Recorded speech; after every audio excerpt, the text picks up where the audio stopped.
Hi friends, నేనైతే బాగున్నా. మీరందరూ బాగుండాలని దేవుని కోరుకుంటున్నా. ఇప్పుడు ఏపీలో వస్తున్న స్క్రబ్ టైప్ వ్యాధి లక్షణాలు మీకు తెలియచేస్తాను. స్క్రబ్ టైప్స్ వ్యాధి. ఆంధ్రప్రదేశ్లో స్క్రబ్ టైప్స్ అనే కొత్త రకం వ్యాధి కేసులు పెరుగుతుండడం ప్రజలను ఆందోళనకు గురిచేస్తుంది. విజయనగరంలో ఒక మహిళ మరణించడం భయాన్ని మరింత పెంచింది. ఈ ఇన్ఫెక్షన్ నల్లిని పోలిన ఒక చిన్న కీటకం కుట్టడం ద్వారా మనుషులకు సోకుతుందని వైద్యులు గుర్తించారు. ఈ కీటకము యొక్క లాలాజలం ద్వారా వైరస్ వ్యాపిస్తుంది. అయితే ఈ వ్యాధి సాధారణంగా తేమ అధికంగా ఉన్న ప్రాంతాల్లో ఈ కీటకాల ప్రభావం ఎక్కువగా ఉంటుంది. ఈ వ్యాధి సోకినప్పుడు కనిపించే ప్రధాన లక్షణాలు: కీటకం కుట్టిన చోట దద్దులు, నల్లటి మచ్చలు ఏర్పడడం, తీవ్రమైన జ్వరము, వాంతులు, తల, వంటి నొప్పులు, మరింత పొడి దగ్గు. ఇలాంటి లక్షణాలు కనిపిస్తే ఆలస్యం చేయకుండా వెంటనే వైద్యులను సంప్రదించాలి.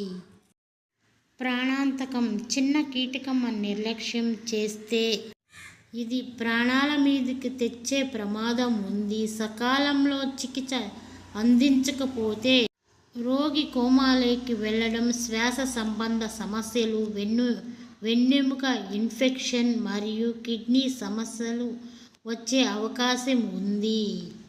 వ్యాధి తీవ్రతను బట్టి మరణాల రేటు 6% నుంచి 30% వరకు ఉండవచ్చు. తక్షణ చికిత్స.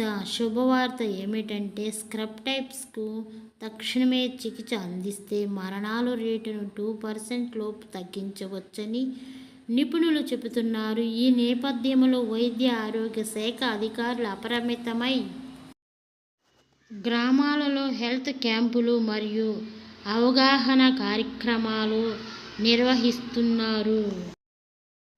జాగ్రత్తలు. ప్రస్తుతం దోమలతో పాటు ఈ కీటకాల బెడద కూడా పెరిగింది. కాబట్టి ముఖ్యంగా గ్రామ ప్రాంతాల్లో ప్రజలు రాబోయే 2-3 నెలలు మరింత జాగ్రత్తగా ఉండాలి. పరిసరాలను పరిశుభ్రంగా ఉంచుకోవటం, అలాగే జ్వరం వచ్చినప్పుడు భయపడకుండా వైద్యుల సలహా మేరకు చికిత్స తీసుకోవడం చాలా ముఖ్యం.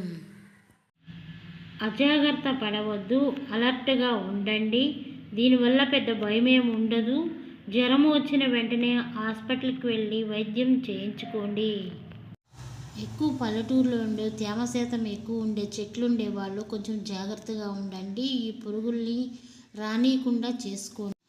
షుగర్ పేషెంట్స్ కానీ, ఆస్తమా పేషెంట్స్ కానీ, కిడ్నీ పేషెంట్స్ కానీ భయపడాల్సిన పనేమి లేదు. జ్వరం వచ్చిన వెంటనే హాస్పిటల్కి వెళ్ళి ట్రీట్మెంట్ చేయించుకోండి.